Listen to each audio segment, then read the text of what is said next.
Welcome to the M1 podcast, set up to provide features and stories up and down and in and around the M1. Relax and listen. If you enjoy, please share and like. Thank you for joining us on the M1 podcast. We are at a bit of a milestone here. We've done 13 podcasts in 13 weeks, and I hope you've been enjoying the podcast so far. We've covered a wide range of topics, from pirate radio stations on the M1 to the local elections, and features on topical issues such as regenerating Drogheda. We've also showcased local history in episodes such as our very first episode, which was about the life and legacy of Seamus Ennis. All these episodes are available on m1.radio.ie, or you can follow the M1 podcast on Spotify or wherever you get your podcasts. Now, for the next 13 weeks or so, it's summertime, so we will be putting out a little bit less episodes, but episodes of interest nevertheless. And you can contact us or by commenting on the articles on the website m1.radio.ie or on the message facility on the M1 podcast Facebook page. In this episode, we look at the life of Harry Reynolds, cycling then and now. I spoke to Brian Howley, chair of the Balbriggan Historical Society, at the recent pop-up museum they had at the Balbriggan Summerfest, and Hugh Devlin of HD Bike and Sport to discuss the life of Harry Reynolds, cycling then and now. First, we go to Brian. Brian Howley, you're the chairperson of Balbriggan and District Historical Society, and you have a pop-up exhibition that's been on display for the last few days at the Balbriggan Summerfest, and one of your displays is on Harry Reynolds, which is quite apt because there's a lot of construction around the road, which we all know now is called the Harry Reynolds Road. Yeah. But for those who aren't familiar, who was Harry Reynolds? Okay, so Harry Reynolds was a very famous cyclist from Balbriggan, born in Balbriggan, born on the 14th of December 1874. He was born to Robert and Julia Reynolds, and he was the third of 9 children. 2 of the other brothers actually were cyclists as well, but he was known as the Balbriggan Flyer, so he became very well known around the world. Did a lot of cycling in England and went on to his most famous time was in 1896, Saturday the 15th of August. This occasion when he took place in the World Amateur Mile Championship title in Copenhagen of all places. And he won that the medal then on the day, the World Amateur Mile Championship. This is 1896, so he would have been 22 years of age. 22, yeah.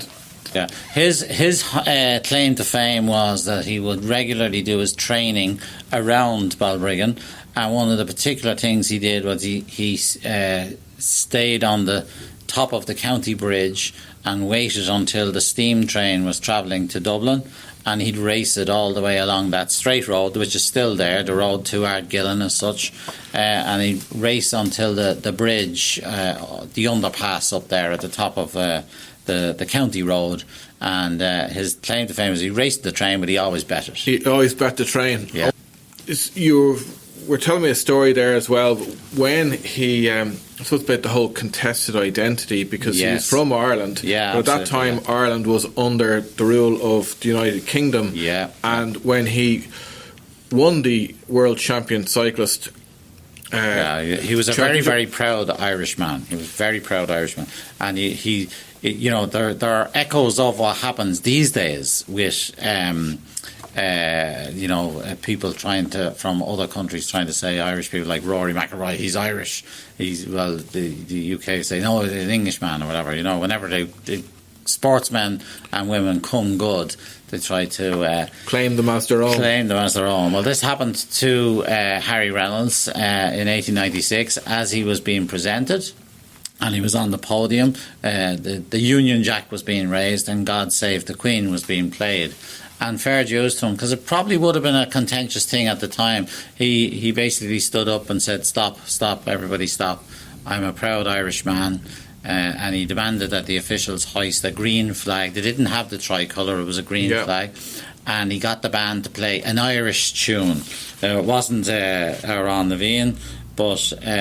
because that wasn't our anthem at that time. Yeah, it was an Irish air. It was basically whatever the band could play. So that was brave, because his citizenship was British. Yeah. And so the authorities of that championship would have considered him British. And indeed, he cycled a lot in England at the time, and it probably it may have caused them problems then, because going back to other competitions in England, he may not have, I don't know for sure, but he may not have been as welcome because he was making a point as such, But he did return home to a national hero's welcome, and there were a lot of people from the Balbriggan Cycling Club went up to meet him in Dunleary when he came in,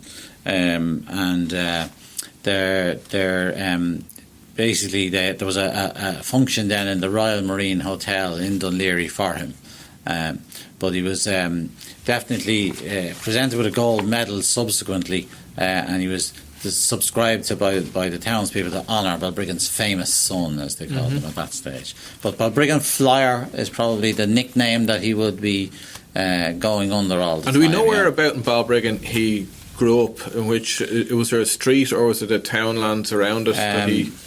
He certainly, Drogheda Street would be very much his area. I'm just trying. After 1896, he was obviously a big deal coming back home, having won the World Championship. But he had a career in cycling, but also went into the business of cycling. He set up a number of shops retailing bikes and motorbikes. He did, yeah. Just to explain, that was 1896. After that, winning that cup, he turned professional, and he actually went and travelled to Australia. But he was very unlucky that he was struck by a fever over there, and he was also in an accident. So that cost him, he wasn't able to appear as much and so forth. So he then returned back. But he came back and he set up a cycle shop in 4 Crampton Quay in Dublin. And the 1901 census shows that the family were living in Hollybrook Road in Clontarf. By this stage, he had married Elizabeth Mary Farrington. And interestingly, his best friend was the famous Oliver St. John Gogarty. And that's I think he was a playwright. He'd be very famous in literary circles. In 1908, that cycle business moved from Crampton Quay to 79 Talbot Street. So he began selling his bicycles and also motorcycles there in 79. However, by 1910, his business had closed and his marriage had failed at that stage. They had 4 children, Robert, Mary, Lawrence and Patrick. So that's some fluctuation in fortunes, because Hollybrook Road in Clontarf today is quite a nice area, well-off area, and probably back then it was a very nice and well-off area. And he was getting into the business of bikes and selling bikes and motorcycles. Talbot Street in the city centre, so that's probably a good location for a business, but then it didn't work out, and then his marriage collapsed, so up and downs. Yeah, absolutely, ups and downs. Just one thing I forgot to mention there about Oliver St. John Gogarty. So he got married in 1900 and Oliver was his best man. But in 1899, on August the 4th, he was in Balbriggan with his friend St. John Gogarty, and they were standing down around the Martello Tower area. And Head Constable Meek of the RIC was bathing at that beach there. When he was swept out by a fast current. That area is known to have fast currents, and he got into difficulties. So Harry and his friend Oliver St. John Gogarty were bathing nearby, and they went in and tried to save him. But despite their best efforts, and they had rallied the Coast Guard as well, and Dr. Nolan, the local doctor, came down. Unfortunately, the Constable Meek still drowned. At the inquest, the coroner paid tribute to them all and said that they had done their utmost to help. And in fact, Harry and Oliver were presented with testimonials on vellum by the Royal Humane Society. Sorry. When was this? This was 1899, August the Okay. 4th, 1899. Yeah. So he would have been 25 years of age at that point. Yeah. It collapsed, I suppose. It failed in 1910, and then afterwards, so he returned to Balbriggan to live here. Yeah, he returned back to Balbriggan, and he started living with his brother John Carvin Reynolds in Drogheda Street.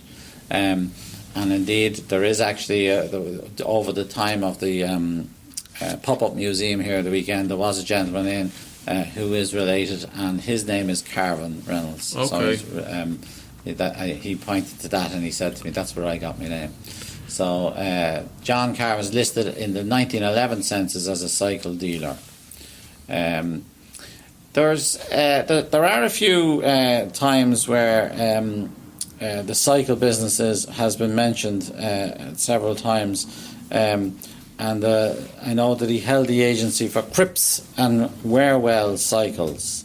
And an advertisement in the Irish Cyclist in 1903, now this would have been the Talbot Street piece, 1903, describes this business as the largest cycle and motor accessory dealers in Ireland.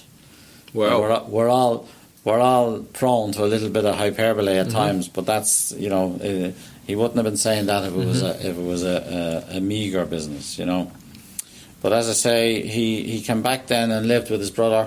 And they went into business together. Yeah, they went into business, and he remained there until his death in 1940. And I'm looking at the picture there of the cyclists, and we can see the image in the background of the shop. It's listed as Reynolds Cyclists, but that's Harry went into business with his brother. They set up the cycling shop in Balbriggan. And he lived in Balbriggan until his death in 1940, and his legacy lived on afterwards. I think you were saying that there was a cup named in his honour. Yeah, absolutely. The Harry Reynolds Memorial Cup was purchased by the Irish Cycling Association in 1941. So he died in 1940. So it was bought in 1941 at a cost of 50 guineas in recognition of Harry's cycling achievements. Remember, in all that time, nobody else won the World Championship, and indeed I don't believe since. So the Cup's official stamp shows it was made by Edmund Thompson Limited, who were renowned gold and silversmiths in Dublin. And that guy was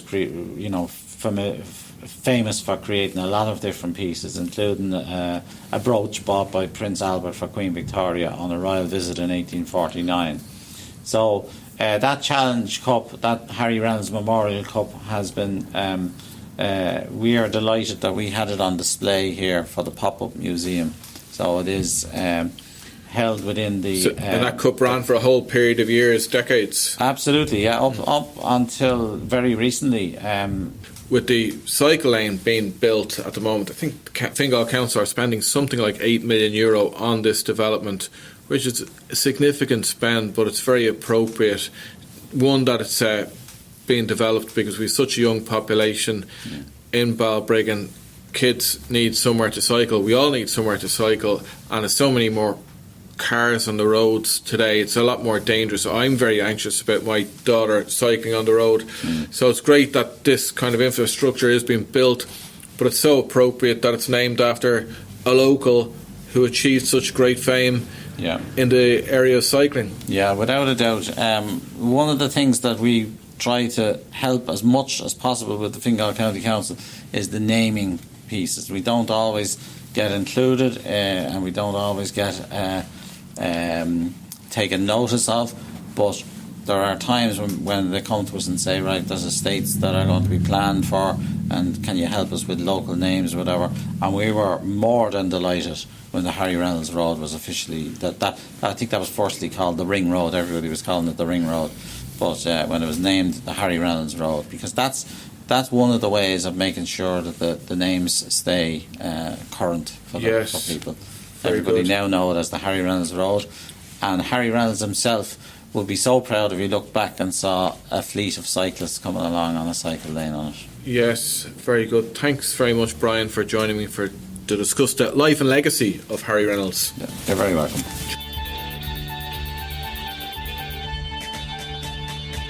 Lots of interesting insights there from Brian Howley, chair of the Balbriggan Historical Society, and they recently had a display about Harry Reynolds at the pop-up museum they had on display at the Balbriggan Summerfest recently. And I did take pictures from this display about Harry Reynolds, and you can have a look at them on the m1.radio.ie website. Now let's go to Hugh Devlin of HD Bike and Sport in Balbriggan Retail Park to discuss cycling then and now. So Hugh Devlin, I was talking to Brian Howley, chair of the Balbriggan Historical Society, about the life and legacy of Harry Reynolds. And one of the things I noticed when I was talking to him was there was a picture of Harry Reynolds on his bike in maybe it was late 1890s or early 1900s. And it looked like a pretty decent bike. So, and I see you have lots of lovely bikes here in this shop here on the edge of Balbriggan. How would bikes compare now and then? Compared to what he would have been riding back in the day to a current modern road bike, they have changed quite a bit in weight, functionality, comfort. Materials they use nowadays would be a lot lighter, like the likes of carbon fibre, where when he would have been riding would have been a relatively heavy steel bike. You'd be sore after cycling for a bit. You sure would. Yeah. They were. I'd like to think the guys like Harry Reynolds would have been tough men. Not that they're not nowadays. Or cycling off the saddle, because Brian was saying he was called a Balbriggan flyer, so I guess you had to cycle off with his backside in the air maybe a lot. Yeah, of course. And the like say bikes over the years when I was growing up, it was rally burners and grifters. Is there different trends and choppers in the 1970s? Do you remember those? Yeah. Well, we'd still repair the odd one now and again, but you wouldn't see as many of them around nowadays. No, nowadays, there's just so much variety in bikes nowadays. Like, there's just a different category for so many different disciplines out there, and comparing the one Harry Reynolds rode to even other bikes that would have been around at the time, like you might have had your town cruiser, and you may have had mountain bikes. Can't even remember if they would have been on the scene that early. Would it say the racing bikes today would be a lot faster, or would it? When it comes to speed, I'm a big believer in the person on the bike compared to the actual bike itself. Yeah. But overall, they'd be a lot more efficient to cycle. As I said, with weight, with the gear ratios that they have on them, everything from the stiffness of the frame, it is a completely different. So I was interested. Brian was telling me this. Harry Reynolds, after he stopped being a professional cyclist, and he initially set up his own bike shop in Dublin on Talbot Street, 79 Talbot Street, and then he came out to, when that business failed, he set up another bike shop in Balbriggan with his brother, and that stayed in business till 1940. So your own bike shop, HD Bike and Sports, in the Balbriggan Retail Park now is nice, shiny, glossy shop, but it's the business has been in operation since 1984. Is that right? That's correct. Yeah, my dad started. He originally purchased ex-army supplies and camping store called Bilko's. Okay. And that was, I suppose, at the time, just an investment with one of his friends. His friend's brother owned the store at the time, and they bought it off him. They weren't really sure what they were going to do with it. And where was that going to be? And that was in Balbriggan, okay, where the old Quinnsworth was. It was next to the high street vegetable store. And so they initially bought that. A couple of years after that, it was then bought out by my dad, who then introduced the bikes part of it. Okay. And then he changed it to Cycling Army Store. He kept the camping gear and the ex-army supplies and the hunting gear, but then introduced bicycles. Well, I remember when I was in school, the Parker jackets, or as the principal in the school used to call them German army jackets, were very popular with lads. My dad would have been responsible for a couple of the guys around the town, wearing them. So yeah, he would have had all that kind of stuff. So he changed the name then to Cycling Army Store. That's when this bicycle side of things came in, and he I suppose doing it from a business venture. He had a love for motocross and road bikes, road bikes, and then he went on to selling, I suppose, push bikes, and so more of a business venture side, and it was worth his while. He kept doing it. He did have a bit of interest in it. He'd done a small bit of cycling, not a huge amount. So from 1984 to relatively recently, your dad had a bike shop at the back of the old Quinnsworth, later Tesco, and then more recently you took over the business. I would have taken over the business probably about sort of 7 years ago, the actual running of the business, and then how the bike trade has just evolved from when I was a kid, when I would remember going in fixing bikes, and there would have been a lot of sort of the mountain bike style at the time. That would have been probably the most popular bike we would have sold and the most popular bike we would have repaired. Road bikes then started becoming a lot more popular, sort of from about 2010 onwards, where you're just seeing a lot more people out on road bikes. Commuting on bikes. But more so the road racing style bikes, the likes of sportives and adventure races, and even cycle racing as a whole was sort of gaining a lot of traction around that time. And then the government has introduced incentives to encourage people to buy bikes out of the Bike to Work scheme, so that's a part of it certainly seems noticeable to me, that the amount of new bike shops that seem to be around the place. So there is. Yours is one. The bike shops are popping up. We've had an interesting couple of years with COVID, and I suppose that introduced probably a lot more people to cycling as well. When we had our sort of 5k restriction and people were sick of walking, and they decided to get out on the bike, and they went to their local bike shop. They bought a bike, and we're seeing sort of a whiplash from such high demand since COVID, from 2020 into 2021, to a slowdown in 22, to probably the worst year ever for the bike trade in 2023. So even though we opened up our new store in 2022, March 2022, it couldn't have been the best time, but also the worst time because of the drop in demand. But why was there a drop of demand just after COVID?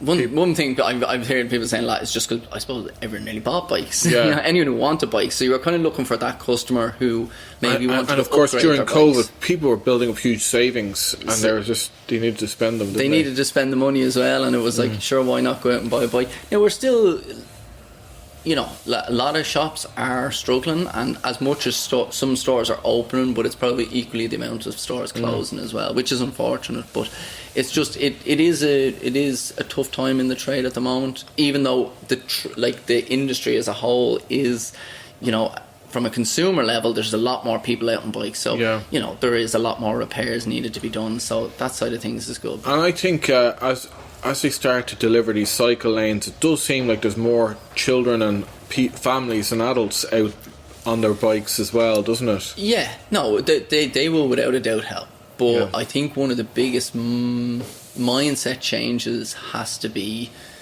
I suppose, willing to cycle in bad weather. Because that's always people's sort of, I suppose, excuse when they say they don't want to commute to work, or they don't want to drop the kids to school on the cargo bike or cycle to the school with them.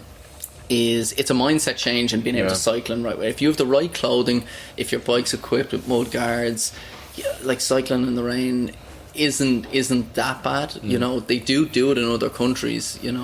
Holland being the most notable one, where the weather is a bit better than here, but Denmark the weather is probably worse than here. But Denmark, I remember being in Copenhagen, and the traffic in the streets, it's cyclists are the traffic, Yeah. and there's some cars in the city, but not that many, because most people are on bikes, they're walking, or they're on metros and buses, and well, we don't have a great public transport infrastructure, so maybe we can get people onto their bikes.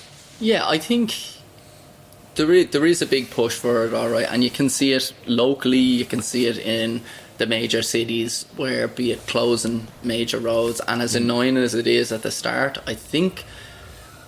Now, I do notice in Balbriggan, actually, and this is something that the council should probably look at, is that there's not that many places to park the bikes in the town centre, say in around the Spar shop or the Key Street car park, all that location. There's not much bike parking spaces, and that was a factor influencing us in terms of how we were going to get from Taylor Hill down to the Summerfest, because there wasn't the bike parking spaces, so that was an issue. Yeah, no, that is. I've spoke to a couple of councillors about that as well, and there is, like we're always told, but something in the pipeline. Yeah. They're starting off with the green points for electric vehicle charging, and additionally bike storage and bike safety places where you can lock your bike and stuff. I think there's going to need to be a hell of a lot more than what is originally proposed if you're really going to encourage, as you said, just even outside the places, like be it Spar, Super Value there's a few, but still I don't think enough, and especially if people do start taking on riding their bike to get it bits in the shop or anything like that, they want to know that there's somewhere safe to lock their bike. And probably at a certain stage that more main streets in different towns will maybe need to become one-way streets as well. Yeah, one-way streets, closing some streets. The motorist doesn't like it, and even though I'd be a keen motorist myself, I do think in the long run it's beneficial. Yeah, I get very anxious about my daughter. She's only recently actually started to cycle properly, and she just cycling on the main roads, it's just really a no-no. Whereas I would have grown up as a child cycling on streets and roads, but there was much less cars then. It's just a very different environment now, and I think that's why a lot of parents probably feel is that anxiety. So as much as people want to be convenience of driving, it's maybe something that we'll all have to adapt to, some kind of change. Going back to the business here, it must have been a big decision to come to this big out of town retail park. You saw the unit was vacant. I'm thinking of Dragon's Den scenario. It's like you didn't have to go to a dragon to get the investment, maybe, but it was maybe thinking, does it justify the investment for you to set up here?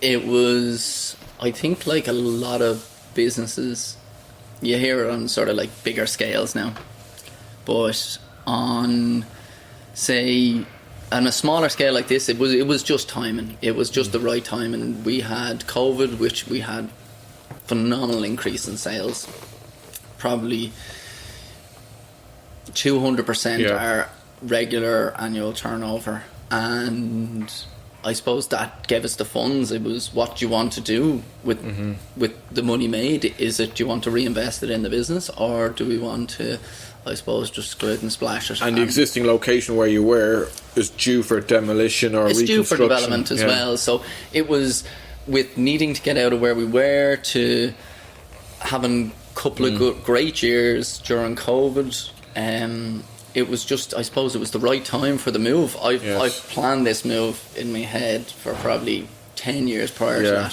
From when I first took over the shop, it was something that I really wanted to do. I see the trade as in, when you look at, our old store was a fabulous store, and we were there for, God, I don't know what that was about. By the time we moved out, it was 38 years. And bikes and pets, it was army gear and bikes, and then it became bikes and pets. No, but we weren't actually the pet shop. Or angling. We were angling. Yeah. So it went from cycling army store to cycling angling store, where we dropped all the hunting gear and the camping gear, and we started just doing fishing gear. So then it was cycling angling store for, I think it was 24 years then. It was cycling angling store, and then we made the move. When we were making the move, I wanted to change the name. HD Bike and Sport, I suppose it's mine and my dad's initials, and the with putting the coffee shop in, when we put the coffee shop into the bike shop, we wanted to come up with a name for the coffee shop. Bilko's. Which that's what the coffee shop is called, which is Bilko's Coffee, where it sort of all kind of started. So it was actually one of the staff that used to work with my dad, Colin, and he was the one who actually suggested the idea. He said, "Why don't you call the coffee shop, Bilko's Coffee?" And what does Bilko's mean? So Bilko's was the original business my dad bought back in 1983. That would have been before the army store. Bilko's Army Store. The army supplies store. So that's where the Bilko's Army Supplies store comes from. So it was sort of a bit of a full circle look when it comes to a coffee shop. To some people in Balbriggan who've been around that long, there is the memories will come back as they come in to have a look at buying a bike for their grandson or daughter, maybe. It's funny because even though my dad only owned Bilko's as an army supplies and ex-army supplies and camping store for just under a year, it was called Bilko's before it went to Cycling Army Store. And with it being called Bilko's, he got nicknamed Bilko for years. People at Balbriggan would have called my dad Bilko for many years, and some of their even kids would have called him Bilko. Yeah. Question about the manufacture of bikes. Are bikes made in Europe these days? There'd be a lot of assembly of bicycles in Europe, but when it comes to the manufacturing of the parts and the equipment that are on bicycles, tires, aluminium frames, carbon frames, forks, Shimano component SRAM, that would be mainly China and Taiwan. Taiwan is the biggest carbon manufacturer of bicycles in the world. Then they send the parts over to... It could be, France, Germany. Poland. Portugal is a massive e-bike manufacturer. Still classified as a manufacturer with the assembly, even though the frames wouldn't be manufactured there and the components wouldn't be, but they're still putting the parts. Now you have a coffee shop and bike shop and repair shop. Great setup. What's for the future? What are your ambitions for HD Bike and Sport? I suppose my ambitions for HD, is to grow HD Bike and Sport. Our staff has been growing steady, our sales have been growing steady. I consider the store a destination store. I consider the style of store that I have as the future of bike shops, where people can go and see a huge range of bikes and have, I suppose, many options. I don't ever have plans on opening up a second store. In that sense, I just really plan to grow the name as one of the best bike shops in the country. And for anyone who comes in here, it's a pleasurable experience to look at the nice bikes and to enjoy the coffee as well, to spend some time here. As you say, it is a bit of an experience as a destination, not just as a somewhere to buy stuff. You could actually sit here for a while, even read a book and maybe be distracted and say, "Oh, I might get a bike." It's happened to a few customers, alright. They came in for a coffee and left with a bike. So and hopefully many more. Hugh Devlin, thanks very much. Gareth, thank you very much. So that's the story of HD Bike and Sport, and very interesting talking to Hugh about cycling and how it's a changing business, but how it's a changing habit. And we note the construction of the Harry Reynolds Road cycling path that's in progress at the moment, and soon we'll see how that will change cycling habits in Balbriggan. I hope this was of interest to you. It certainly was to me. Please do send us a comment on the article on the website or message on our Facebook page, which is facebook.com M1podcast. facebook.com/M1podcast, I should say.